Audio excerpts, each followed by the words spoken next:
أي حد عايز يبدأ بيزنس لازم يتأكد من حاجتين. واحد، لو هو بيحل مشكلة، ايه هو أصل المشكلة اللي بيحلها؟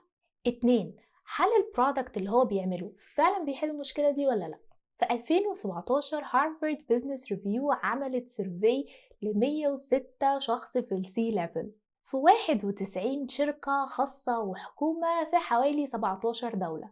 لقوا إن حوالي 85% منهم شايفين إن الأورجنايزيشن بتاعتهم مش بتقدر تكتشف المشكلة الحقيقية فين، فلما بيجوا بيقدموا حلول لمشاكل تانية خالص، فده بيكلفهم وقت وفلوس، وفي النهاية برضو المشكلة مش بتتحل.